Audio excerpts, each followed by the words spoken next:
One of the most weird terms to me in all of disc golf instruction over the years is pull. The only time I'm going to yell pull is when I'm shooting trap or skeet. So I don't like the idea of using the word pull in our swing. We do a lot of pushing, we do a lot of leverage, but I don't really think we do any pulling.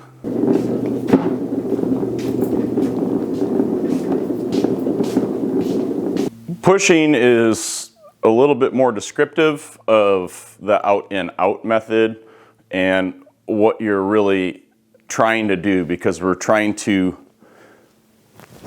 push the disc out away from us and use all this built up momentum and energy to create leverage and speed to let the disc rip out of our hand. The movement is a build up to doing something explosive.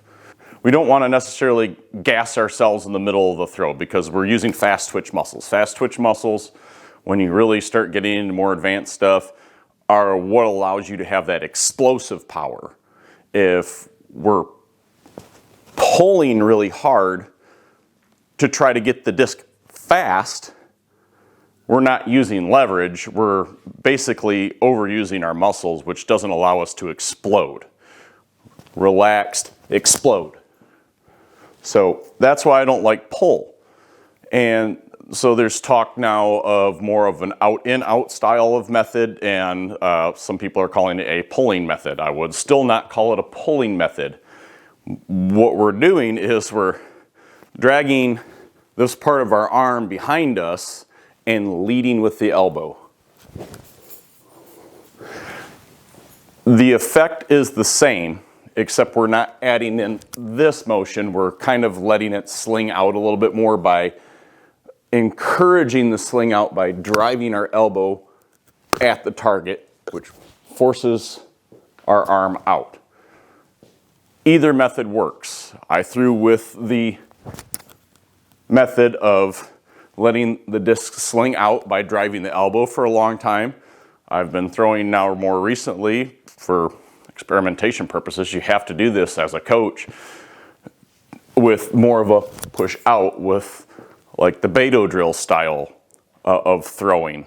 And I think it's important to be able to do both the more that I'm looking into this, because we need to be able to create this extra energy right here to explode out harder.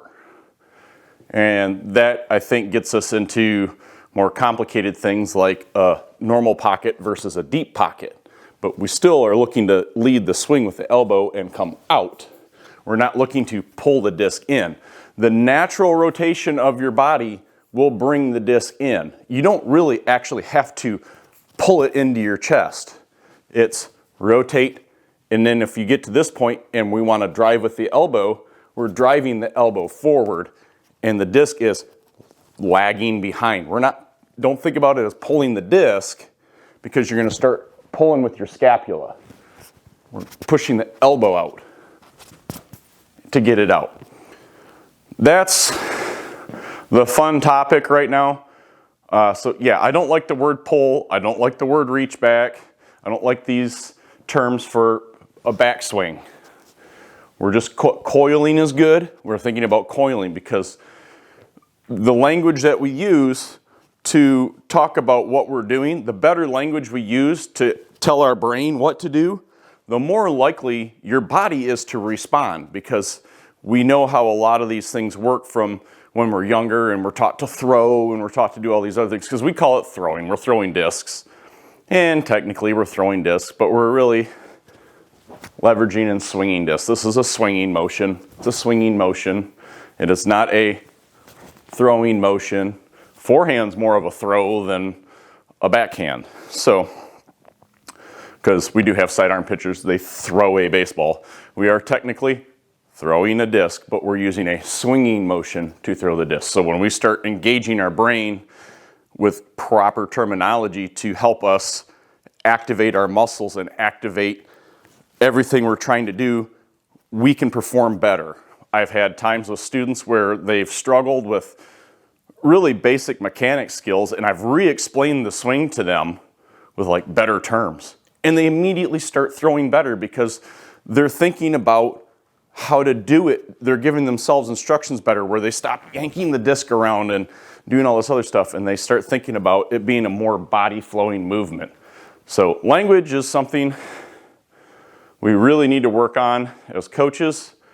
I mess up every now and then in my videos. You'll hear me say something stupid because I learned with all these old terms a long time ago, and I struggled with them, and I struggled with them, and I struggled with them. I had a really armed throw when I first started because everybody's talking about pulling and this straight line and all this other stuff. So I'm over here trying to throw, and I could throw pretty far, but I kept blowing my shoulder out. I have a bad shoulder, and I'm like, there's got to be a better way. So I started studying the form, and I'm like, that's not a pull. We talk about starting a lawnmower. Well, most people don't start a lawnmower in the same way. So that's one problem, because there's a lot of times when I start a lawnmower, I push the lawnmower forward because jerking back with my arm hurts. So we got to make sure if we're using descriptors on what we're doing, we either isolate what the descriptor is talking about in the drill or the lesson or the example. So like the whole idea of starting a lawnmower as how to throw, people are going to pull because we pull the cord. Just we know when we pull the cord, we pull with our body, but we're still pulling with our scapula and our arm, and we're kind of throwing our hips into the pull. We're not doing that with disc golf. We're not throwing our hips. We're not pulling really hard with our arm because we can hurt ourselves. We want to use as many muscles as we can as possible. So those are your thoughts for this week. I don't really have anything super crazy. I'm going to do some more Beto drill stuff though, because the more and more I play with this Beto drill, the more and more I like it, because we can really layer really cool stuff on top of it. And it's been helping me with making sure to not over rotate and round. I have a tendency to throw late. Some of that's my footwork. Some of that's me just trying to correct some things. So stay tuned for that.